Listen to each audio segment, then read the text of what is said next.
Hello everyone, welcome back to our YouTube channel study with student. So हमने part 1 और part 2 के अंदर up to hurt कर लिया था। अब हम चलते हैं अपने पार्ट नंबर 3 की तरफ, जो कि कार्डिक साइकिल है। तो अब हम देखते हैं कार्डिक साइकिल को। सो कार्डिक साइकिल शुरू करने से पहले हम थोड़ा सा देखते हैं कि कार्डिक साइकिल है क्या बेसिकली, और उसके बाद हम चलते हैं। तो ये पार्ट नंबर 3 है और स्टडी विद स्टूडेंट के साथ। तो हम चलते हैं इसकी ओर। देखिए, पहला, how does the heart function. पहला, हार्ट फंक्शन कैसे करता है।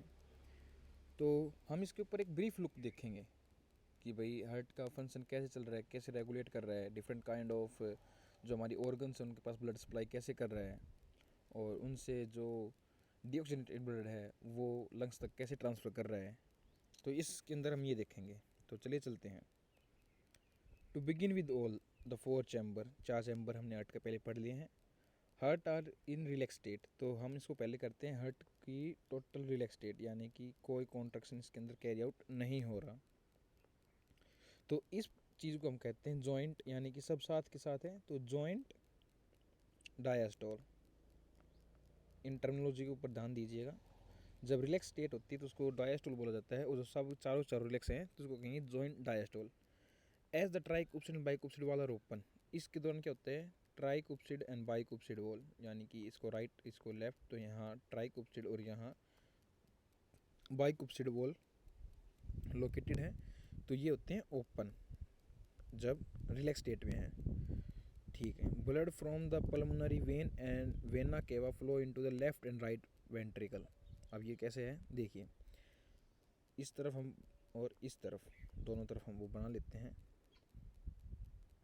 तो इसके अंदर बता क्या रहा है कि जो ऑक्सीजनेटेड ब्लड है, यानी कि जो पल्मोनरी वेन से आ रहा है O2, तो वो, और वेना केवा, ये कैसे होता है राइट के अंदर। तो क्या होता है कि पल्मोनरी वेन होती है, और sorry, vena cava flow into the left and right ventricle respectively. इस स्टेट का मतलब क्या है कि पल्मोनरी जो वेन है ना वो लेफ्ट के अंदर, पल्मोनरी वेन लेफ्ट के अंदर, यहाँ CO2 आएगा यानी कि O2, और यहाँ से आती है आपकी वेना कैवा जिसके अंदर CO2 प्रेजेंट होती है। तो ये रेस्पेक्टिवली इन दोनों चैम्बर के अंदर आ जाती है through left and right atria, दोनों दोनों लेफ्ट और राइट आर्टरिया के अंदर आएंगी। The seminal valve are close at this stage, तो सेमिनल वॉल यानी कि वो वॉल जो कि आपकी वेंट्रिकल्स के यहाँ पर लोकेटेड होते हैं, जो वेंट्रिकल से एग्जिट करता है ब्लड तब वहाँ लोकेटेड होते हैं, तो वो उस वक्त कहते हैं क्लोज।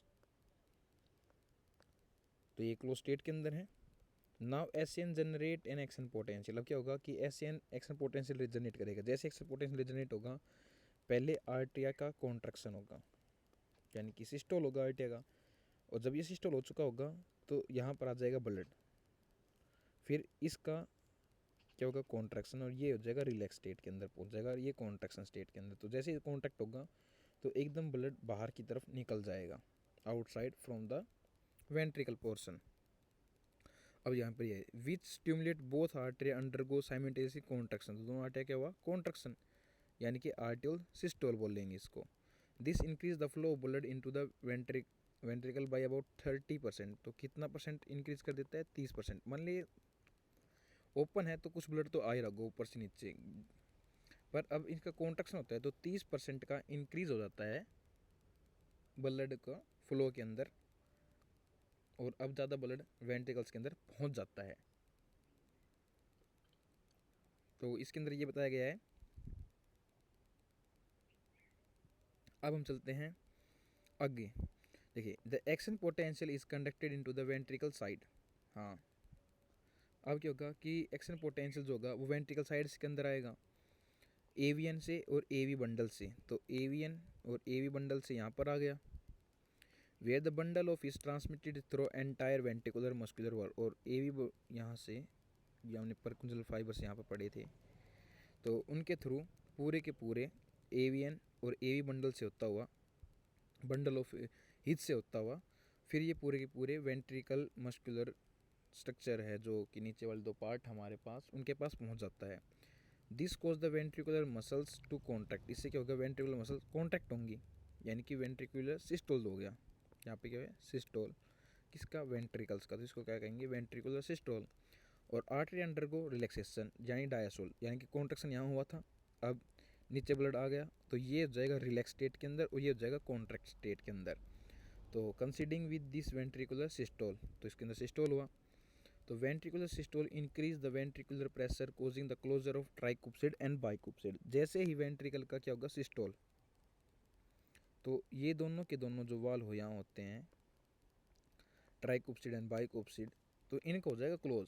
ये क्लोज इसलिए हो जाएंगे ताकि जब कॉन्ट्रैक्ट हो वेंट्रिकल तो आर्टरिया के अंदर वापस ब्लड ना चला जाए, तो इस वजह से इसको कॉन्ट्रैक्ट के दौरान इन दोनों को हो जाता है। और जब ये कॉन्ट्रैक्ट होगा तो आपको पता है कि सेमिनल वॉल जो ऊपरी तरफ लगा है ये हो जाएगा ओपन, क्योंकि कॉन्ट्रैक्शन के दौरान ये ओपन होगा ताकि ब्लड बाहर जा सके वेंट्रिकल से। तो ventricle systole increase the ventricular pressure causing the closure of tricuspid and bicuspid valve due to attempt of back flow, ताकि बैक फ्लो ना हो into the atria. As the ventricular pressure increase further the seminal valve guarding the pulmonary artery, यानी कि जो pulmonary artery right side की तरफ और aorta left side की तरफ जो लोकेटेड है, मैं वेंट्रिकल से लिख के चल रहा हूँ, तो ये आपका लेफ्ट ये आपका राइट, तो यहाँ पर लोकेटेड होती है O2 ब्लड, CO2 वाला ब्लड। तो यहाँ पर जो बोला जाएगा तो उसके अंदर क्या होगा कि पल्मोनरी जो आर्टरी यानी कि राइट साइड की तरफ जो लोकेटेड है पल्मोनरी आर्टरी, यानी कि जो लंग्स के पास जाएगी अब ये यहाँ पर ऊपर, तो ये ओपन हो जाएगी और यहाँ से ये ओपन हो जाएगी। तो इस प्रकार से आपका कॉन्ट्रैक्शन कैरी आउट होता है जो कि सेमिनल वॉल्स का ओपन होता है, are forced open allowing the blood into the ventricle to flow through these vessels into the circulatory pathway। और इस तरह से सर्कुलेटरी पाथवे हो जाता है, यानी कि सर्कुलेशन होता है ब्लड का। वेंट्रिकल नाउ रिलैक्सेशन, तो अब ये दोबारा सारा रिलैक्सेशन के अंदर चला जाएगा। And ventricular pressure fall causing the closure of semilunar valve, और जैसे इनके अंदर प्रेशर रिड्यूस होगा तो वेंट्रिकुलर जो यहाँ पर वॉल्स हैं वो हो जाएंगे क्लोज। क्यों? क्योंकि बैक फ्लो ना हो पाए, जो ब्लड ऊपर गया उसका बैक फ्लो ना हो, इस वजह से। They prevent the back flow of blood into the ventricles, इससे वेंट्रिकल्स के अंदर बैक फ्लो नहीं होगा ब्लड का। As the ventricular pressure decline further the tricuspid and bicuspid valve are pushed open up pressure in the atria extended atria excreted by the blood which was begin emptied into them by veins. अब इसके अंदर है क्या इस लाइनों का मतलब, simple सा बात है, जैसे ही प्रेशर यहाँ पर होगा लो, यानी कि कॉन्ट्रैक्शन होने के बाद रिलैक्सेशन स्टेट में आया, तो यहाँ पर जो ब्लड चला गया उसका बैक फ्लो वापस ना हो वेंट्रिकल्स के अंदर, तो इस वजह से यहाँ पे हो जाती है क्लोज। तो इस स्टेट को ही यहाँ रिप्रेजेंट किया गया है इन लाइनों के अंदर। और जैसे ही रिलैक्स स्टेट में आएगा तो ऊपर से जो आपके यहाँ पर वॉल लोकेटेड है ट्राइकुप्सिड बाइकुप्सिड वो हो जाएंगे ओपन, ताकि अब वापस इसके अंदर ब्लड आ पाए। The blood now once again move freely into the ventricles, अब यहाँ से अब ऊपर से नीचे वेंट्रिकल्स के अंदर आराम से ब्लड आ जाएगा। Ventricle and atria now generate again relax diastole, और ऐसे क्या हो जाएगा दोबारा जॉइंट डायस्टोल, यानी कि सब कुछ वैसे ही दोबारा रेस्ट फेज के अंदर आ गया।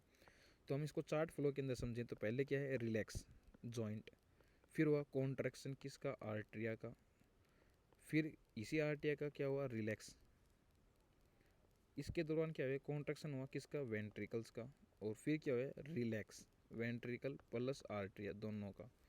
तो ये इसको दोबारा क्या बोल देंगे जॉइंट डायस्टोल।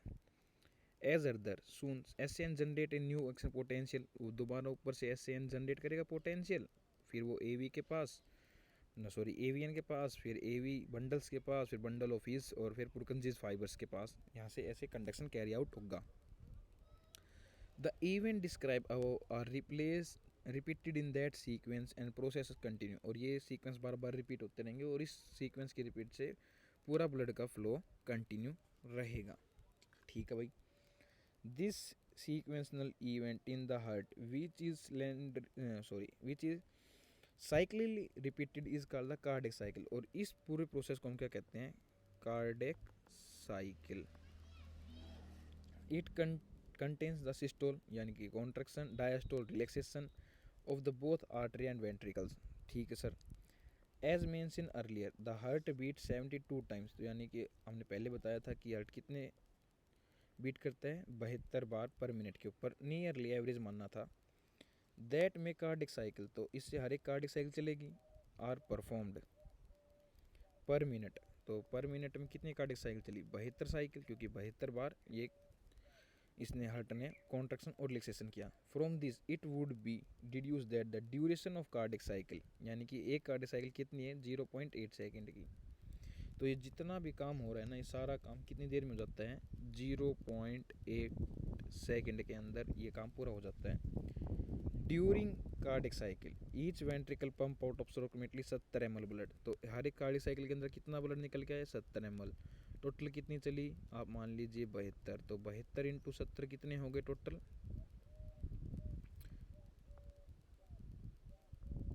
लगभग 540 ml। तो इसको नियरली कितने ले लेते हैं हम, 5 लीटर। तो हर एक मिनट के अंदर ब्लड हार्ट से कितना ब्लड बाहर निकलता है, लगभग 5 लीटर ब्लड। और जो ये 70 ml होती है, इसको हम कहते हैं स्ट्रोक वॉल्यूम। ये आपकी एक स्ट्रोक लगा ना, तो एक स्ट्रोक लगने पर कितना वॉल्यूम बाहर निकली, 70 ml, तो इसको कहेंगे एक स्ट्रोक वॉल्यूम।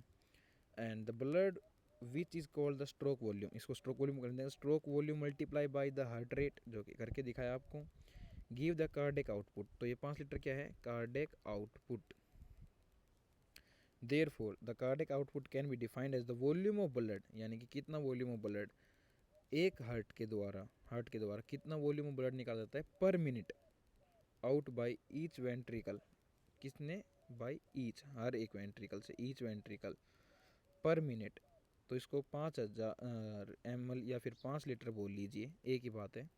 एक हेल्थी इंडिविजुअल के अंदर ये काम होता है। The body has ability to alert the stroke volume as well as heart rate and thereby cardiac output। इसी तरह से हम क्या निकाल देते हैं, कार्डिक आउटपुट निकालते हैं। फॉर एग्जांपल देखें, the cardiac output of an athlete will be much higher, वो बहुत ज़्यादा होता है, higher than that of ordinary man, एक नॉर्मल इंसान के मुकाबले एक एथलीट के अंदर ये हाई हो जाता है, क्योंकि उसको भाई दौड़ना पड़ता है, भागना पड़ता है, तो इसकी वजह से उसके बॉडी के अंदर हार्ट बीट बढ़ जाती है, और हार्ट बीट बढ़ने की वजह से ये हो जाता है इंक्रीज, तो कार्डिक आउटपुट इंक्रीज हो जाता है उनका। During each cardiac cycle 2 prominent sounds are produce, आप जब स्टेटोस्कोप लगा के देखें तो आपको 2 साउंड सुनाई देती हैं, या फिर इसको हम कहते हैं भाई दिल धड़क रहा है, धक धक की जो आवाज़ आती हैं, तो वो कैसी आवाज़ आती हैं इसके अंदर बताएगा, और किसकी वजह से आती हैं वो भी।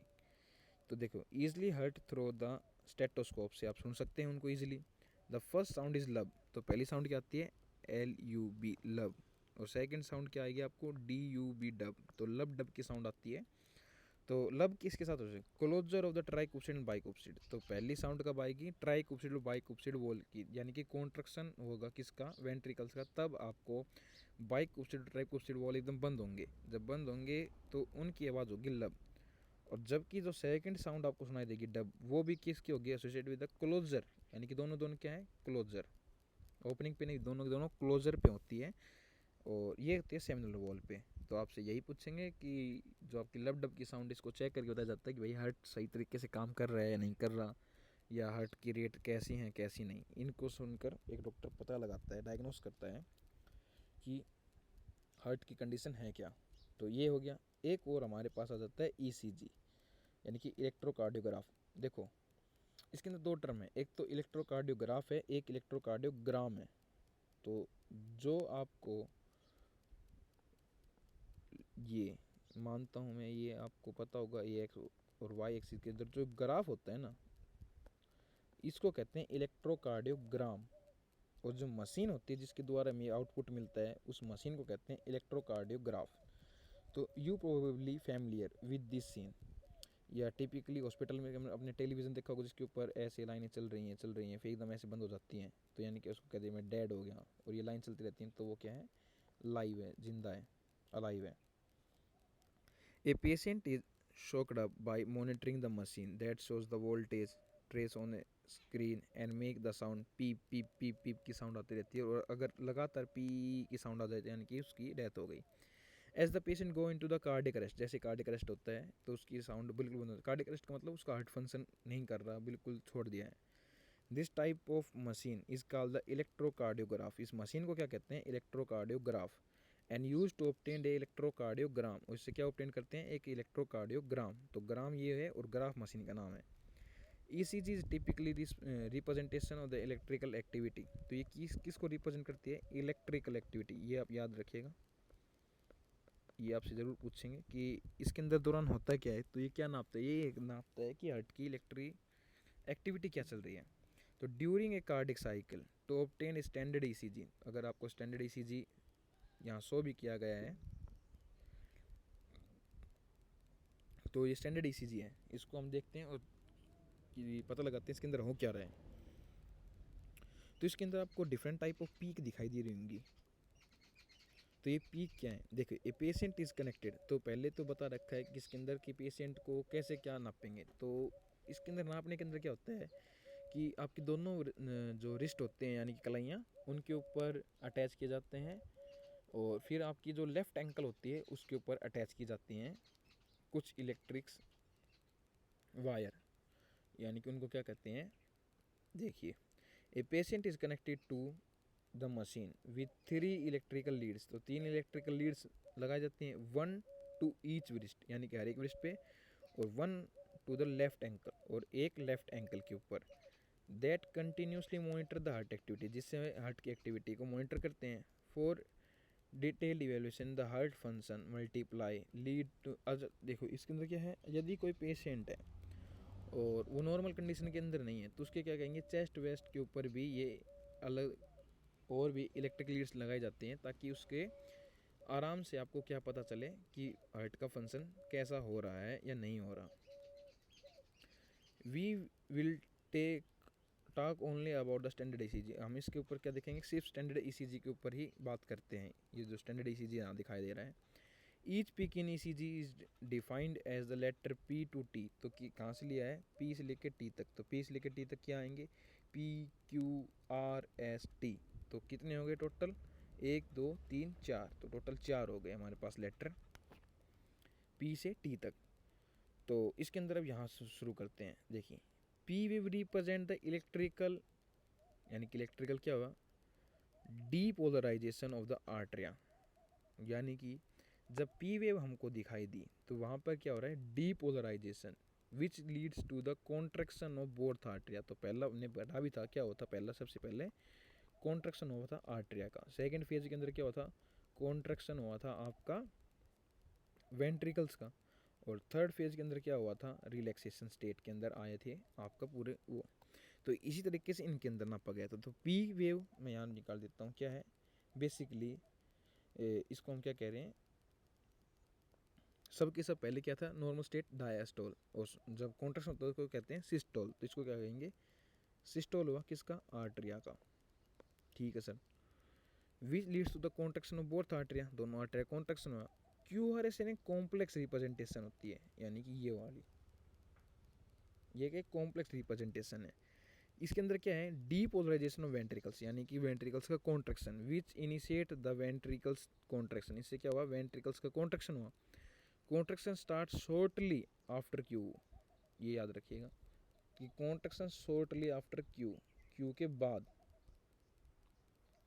And marks the beginning of the systole, और यहाँ से क्या शुरू हुआ, सिस्टोल, यानी कि कॉन्ट्रैक्शन शुरू हुआ Q के एंड पे। अभी इस पे ध्यान दीजिएगा कि Q के एंड पे क्या हुआ है, the contraction start shortly after Q के बाद। The T wave represent the return of ventricles, और T वेव क्या रिप्रेजेंट कर रही है, रिटर्न ऑफ वेंट्रिकल्स, यानी कि वेंट्रिकल्स कहाँ जा रहे हैं, रिलैक्स स्टेट के अंदर। From excited to the normal, यानी कि रीपोलराइजेशन, तो पहले क्या हुआ, डीपोलराइजेशन डीपोलराइजेशन रीपोलराइजेशन, डी री, तो ये क्या हुआ, आर्टरिया वेंट्रिकल वेंट्रिकल, AVV DDR, आप समझ गए होंगे। The end of T wave, इसके अंदर देखिए क्या लिख रहा है, एंड, यानी कि T वेव के ख़त्म पर, ये यहाँ पर दोबारा P वेव है। तो एंड ऑफ T वेव क्या marks the end of systole, यानी कि कॉन्ट्रैक्शन का ख़त्म होना। T वेव क्या रिप्रेजेंट करता है, एंड में कि वहाँ पर ख़त्म हुआ है किसका, सिस्टोल का। इसको थोड़ा सा ध्यान से आप समझिए इन चीज़ों को, ये इम्पोर्टेंट है बहुत ही। द टी वेव क्या रिप्रेजेंट कर रही है, end of T wave marks the end of systole, यानी कि सिस्टोल खत्म हो गया। Obviously by counting the number of P Q R, ना sorry Q R S complex को नाप कर आप बता सकते हैं कि एक गिवन टाइम पीरियड के अंदर की हार्ट कितनी बार बीट कर रहे हैं। तो one can determine the heart beat या रेट ऑफ एन इंडिविजुअल का रेट, या इससे किससे, क्यू आर एस को देख के। Since E C G obtained from the different individual goes thoroughly the same shape of given lead, तो E सी lead के थ्रू हम देखते हैं कि सभी का ऐसा ही लगभग होता है। और इसके अंदर अगर आपको गड़बड़ दिखाई दे तो वो देख लीजिए नॉर्मल नहीं होगा।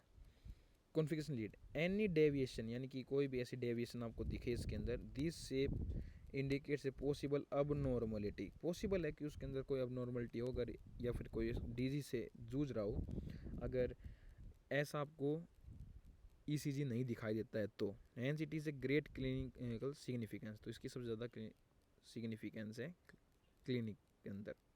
आई होप आपने ये समझा होगा। अब हमारा बात करता है डबल सर्कुलेशन, और डबल सर्कुलेशन के बाद थोड़ा सा और बचा है, तो पहले डबल सर्कुलेशन कंप्लीट करते हैं। देखें, the blood flow strictly by a fixed route through the blood vessel, बिल्कुल सर हमें पता है, आपने पहले बताया था कि ब्लड वेसल्स के ही थ्रू हमारे अंदर ब्लड चलता है। तो इसके अंदर दो चीज़ होती हैं, आर्टेरियल और when. Basically each arterial end when consist of 3 layer, तो हर एक कितने से बनी है, 3 लेयर से। तो हम पहले बना लेते हैं, 3 लेयर हमने बनाई। Inner lining of squamous endothelium, तो अंदर वाली क्या है, स्क्वेमस, अंदर है तो यानी क्या है, एंडो, ऑब्वियस ही बात है, थीलियम लेयर। फिर बीच में आ जाती है tunica intima, the middle layer of smooth muscle, तो ये बीच की जो लेयर है ये किसकी बनी हुई है, स्मूथ मसल्स की। ये याद रखिएगा किस किस की है, उसका नाम क्या है, ट्यूनिका इंटीमिना, जो कि ये है, ये किसकी बनी हुई है, middle layer of smooth muscle and elastic fibre. इसके अंदर क्या क्या है, स्मूथ मसल है प्लस इलास्टिक फाइबर्स हैं। The tunica media and external layer of fibrous connective tissue, तो बाहर की कैसी है, fibrous connective tissue, connective tissue with collagen fibre, इसके अंदर क्या है, collagen fibre.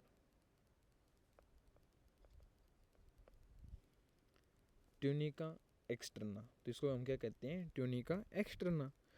Tunica media is comparatively thin. देखिए अब ये क्या है, आपने कभी वेंस देखे हो जो बाहर की ग्रीन्स हैं, तो उसके अंदर जो ट्यूनिका मीडिया होती है ना, वो थिन होती है। क्यों होती है, क्योंकि वेंस के अंदर प्रेशर जो होता है ना वो लो होता है, तो इस वजह से इसको थिन भी लेते हैं।